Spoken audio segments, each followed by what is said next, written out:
বরগুনায় রাতেই রেজাল্ট পত্রে সই করানোর অভিযোগ প্রশ্নবিদ্ধ প্রিজাইডিং কর্মকর্তা। কি ভয়ঙ্কর ব্যাপার! হাসিনার সময় তো আমরা এই ধরনের মেডিকুলাস ডিজাইন দেখি নাই।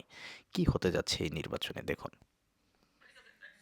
নো নো আপনি এরকম বলছেন আপনি যে ইসে দিতে আপনি বলছেন যে এখানে কিন্তু 15টা সিগনেচার দিতে হবে ও যখন একটা অফিসিয়াল লিসেন ও যখন একটা সিগনেচার দিয়েছে তখন দিতেছে আর বলতেছে আচ্ছা আপনি এটা কিসের সিগনেচার নিচ্ছেন তখন আপনি বলছেন যে এটা ভোট গণনার পরে যে আপনার সিগনেচার গুলো দিতে হবে এখানে তো অনেকগুলো 15টা সিগনেচার এই জন্য আমরা আগে নিয়ে কাজ আগাই রাখতেছি এই পর্যায়ে গেছে আপনাদের সুবিধার জন্য আমি আমার বিশ্বাস সিগনেচার দিতে কতক্ষণ সময় লাগে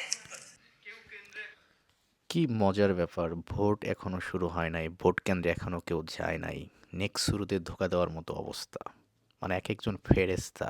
তারা এমনভাবে কথা বলছে যে আপনাদের হাতে ব্যথা হয়ে যাবে, এখনই দিয়ে দেন, আপনাদের ক্ষুধা লাগতে পারে, ক্ষুধার যন্ত্রণায় আপনারা সিগনেচার করতে পারবেন না, অনেক দেরি হয়ে যাবে, রাত হয়ে যাবে, অন্ধকার হয়ে যাবে। মানে নেক্সট শুরুদের ধোঁকা কাকে বলে? তো দেশবাসীকে আপনাদেরকে সতর্ক হতে বলছি। তারা আগেই সই করিয়ে নিবে। আমরা পূর্বেও বলেছি, অনেক আগেও বলেছি যে এই ধরনের পরিকল্পনা চলছে। সবাইকে সতর্ক থাকতে হবে। রেজাল্ট যখন আপনারা কেন্দ্র থেকে নেবেন অবশ্যই সেটার ভিডিও রাখবেন।